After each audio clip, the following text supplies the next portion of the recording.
Hello guys, कैसे हो। आज मैं आपके सामने बहुत ही इंपॉर्टेंट टॉपिक लेकर आया हूं। अगर आप कहीं पे बिल्डिंग बना रहे हो या फिर आप सिविल इंजीनियर हो और आप कहीं पर गवर्नमेंट प्रोजेक्ट या फिर आप रेजिडेंशियल कमर्शियल प्रोजेक्ट या फिर आप खुद अपना घर बना रहे हो, तो उसमें आपको बहुत सारी चीजों को पता होना चाहिए।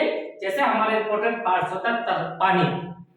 बिल्डिंग में हमारा इंपॉर्टेंट पार्ट होता है पानी। पानी के बगैर हमारी बिल्डिंग नहीं बन सकती है। वैसे ही जब हम उस पानी को, वाटर को बिल्डिंग में यूज करते हैं, उस वाटर की हमारी क्या प्रॉपर्टीज होनी चाहिए, उसकी वाटर का क्या पीएच वैल्यू होनी चाहिए जो हम वाटर को कंस्ट्रक्शन में बिल्डिंग में यूज कर रहे हैं।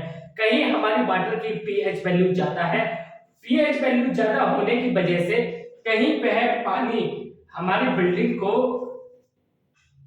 डैमेज तो नहीं कर रहा है, कंक्रीट की लैब को कम नहीं कर रहा है, या फिर जो हम बिल्डिंग में सरिया यूज कर रहे हैं, स्टील स्टील यूज कर रहे हैं, या फिर वह पानी उस स्टील को जंग तो नहीं लगा रहा है। आज हम इसी टॉपिक के ऊपर डिस्कस करने वाले हैं। जब भी हम कहीं पर बिल्डिंग बनाते हैं या फिर हम अपने घर में जो पानी पीते हैं उसकी पीएच वैल्यू क्या होनी चाहिए। तो गाइस, अब मैं आपको एक एग्जांपल दे रहा हूं। ये हमारी एक बोतल है, इस बोतल में पानी है, इस बोतल में पानी है, और इस बोतल में इस बोतल में पानी है, इस पानी को अगर मैं पीता हूं, अगर इसकी पीएच वैल्यू 6 और 8 के बीच में है तो यह पानी पीने योग्य है, पीने पीने लायक है। अगर हमारी पीएच वैल्यू 8 से ज्यादा है तो यह हमारी पीएच वैल्यू 8 से ज्यादा है तो यह हमारी बॉडी में कुछ डिसएडवांटेज, कुछ हमारे बॉडी को डैमेज करेगा अंदर ही अंदर। जैसे हमारे बालों का झड़ना, आंखों की रोशनी का कम होना, और जो हमारे लंग्स और जो हमारे शरीर के पार्ट्स होते हैं उनमें इंफेक्शन करेगा।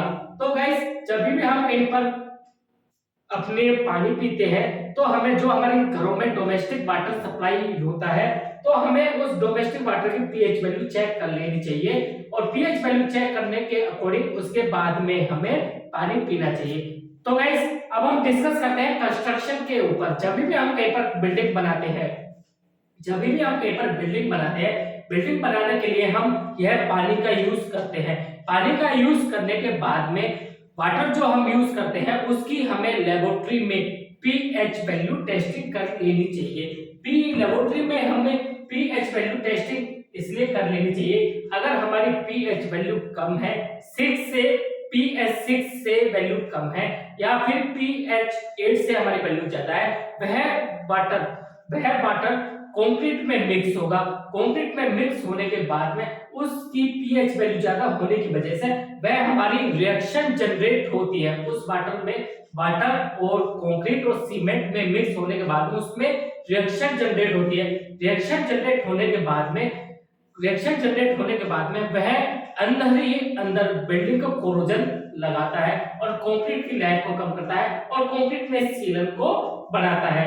तो गाइस, जब भी हम बिल्डिंग बनाते हैं तो हमें वाटर की पीएच वैल्यू चेक कर लेनी चाहिए। जैसे आपने देखा होगा, भूकंप रोधी बिल्डिंग होती है, जो हमारे गवर्नमेंट प्रोजेक्ट होते हैं उसमें गवर्नमेंट नॉर्म्स के अकॉर्डिंग वर्क होता है। उसमें हमारा जो मटेरियल साइट पे यूज होता है उस मटेरियल को टेस्टिंग करते हैं, और जो वाटर होता है उस वाटर की जो हमारी डोमेस्टिक वाटर सप्लाई होती है उसकी हमें पीएच वैल्यू चेक करते हैं। अगर हमारे 8 से ज्यादा पीएच वैल्यू है तो उसकी पीएच वैल्यू को कम करने के लिए क्लोरोफाइन की गोलियां आती है, उसे उस पानी में गिरते हैं ताकि यह पानी की पीएच वैल्यू कम हो। पीएच वैल्यू कम होने की वजह से यह वाटर हमारा कंस्ट्रक्शन में यूज हो सके। तो गाइस, आप कहीं पर भी कंस्ट्रक्शन का वर्क करवाते हैं तो आपको पीएच वैल्यू चेक कर लेनी चाहिए। क्या आपको मेरी वीडियो अच्छी लगी है तो आप मेरे YouTube चैनल को लाइक करें, शेयर करें और सब्सक्राइब करें। मिलते हैं गाइस नेक्स्ट वीडियो में।